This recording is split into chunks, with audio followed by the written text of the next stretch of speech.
2026 పశ్చిమ బెంగాల్ ఎన్నికల ఫలితాలు దేశ రాజకీయాల్లో ఒక పెద్ద సంచలనంగా మారింది. దాదాపు దశాబ్దానికి పైగా బెంగాల్ని ఏలిన తృణమూల్ కాంగ్రెస్ కు షాక్ ఇస్తూ 207 సీట్లతో బీజేపీ క్లీన్ స్వీప్ చేసింది. భవానీపూర్ లో ఏకంగా సువేందు అధికారి చేతిలో మమతా బెనర్జీ ఓటమి పాలయ్యారు. కానీ ఇక్కడే ఒక ఆసక్తికరమైన చర్చ మొదలైంది. ఫలితాలను అంగీకరించకుండా ఇది మోసం అని మమతా బెనర్జీ ఒకవేళ ముఖ్యమంత్రి పదవికి రాజీనామా చెయ్యను అని మొండికేస్తే అప్పుడు ఏం జరుగుతుంది, రాజ్యాంగం ఏం చెప్తుంది, ఈ వీడియోలో డీటెయిల్ గా తెలుసుకుందాం. చాలా మందికి తెలియని విషయం ఏంటంటే ఒక ముఖ్యమంత్రి తన ఇష్టం వచ్చినట్లు పదవిలో కొనసాగలేరు. మన రాజ్యాంగంలోని ఆర్టికల్ 164 ప్రకారం అసెంబ్లీలో మెజారిటీ ఉన్నంత వరకే ముఖ్యమంత్రికి గవర్నర్ మద్దతు ఉంటుంది. ఇప్పుడు 148 సీట్ల మ్యాజిక్ ఫిగర్ ని టీఎంసీ కోల్పోయింది కాబట్టి దీది రాజీనామా పత్రం ఇవ్వకపోయినా సరే గవర్నర్ కి పూర్తి అధికారం ఉంటుంది.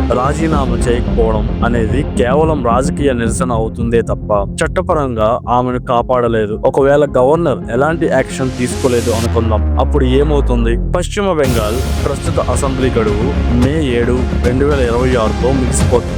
అంటే మే 7 అర్ధరాత్రి 12 దాటిన తర్వాత పాత ప్రభుత్వం చట్టబద్ధంగా కనుమరుగవుతుంది. ఆమె రాజీనామా చేసినా చేయకపోయినా సరే ఆ క్షణం నుంచి మమతా బెనర్జీకి ఆమె మంత్రులకు ఎలాంటి అధికారులు ఉండవు. పోలీసు వ్యవస్థ, సెక్రటరియట్ ఆమెది ఆదేశాలను పాటించవు. గడువు ముగియగానే మెజారిటీ సాధించిన పార్టీని అంటే బీజేపీని కొత్త ప్రభుత్వం ఏర్పాటు చేయమని గవర్నర్ ఆహ్వానిస్తారు. మే 9వ తేదీన కొత్త ముఖ్యమంత్రి ప్రమాణ స్వీకారం చేయగానే పాత ప్రభుత్వం పూర్తిగా రద్దవుతుంది. కానీ ఒకవేళ దీది సెక్రటరియట్ ని ఖాళీ చేయనని భీష్మించుకు కూర్చుంటే లేదా రాష్ట్రంలో శాంతి భద్రతలు అదుపు తప్పితే అప్పుడు గవర్నర్ బ్రహ్మాస్త్రం ప్రయోగిస్తారు. అదే ఆర్టికల్ 356 రాష్ట్రపతి పాలన. అప్పుడు బెంగాల్ పాలన డైరెక్ట్ గా కేంద్ర ప్రభుత్వం కంట్రోల్లోకి వెళ్ళిపోతుంది. సో ఫైనల్ గా చెప్పాలి అంటే మమతా బెనర్జీ రాజీనామా చేయను అనడం కేవలం ఎమోషనల్ మరియు పొలిటికల్ స్టేట్మెంట్ మాత్రమే.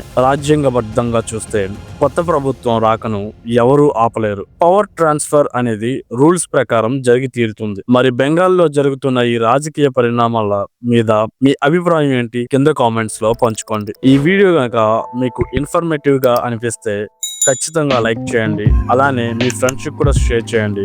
మీరు గనక కొత్తగా వచ్చినట్లయితే మన ఛానల్ ని సబ్స్క్రైబ్ చేసుకోండి. జై హింద్.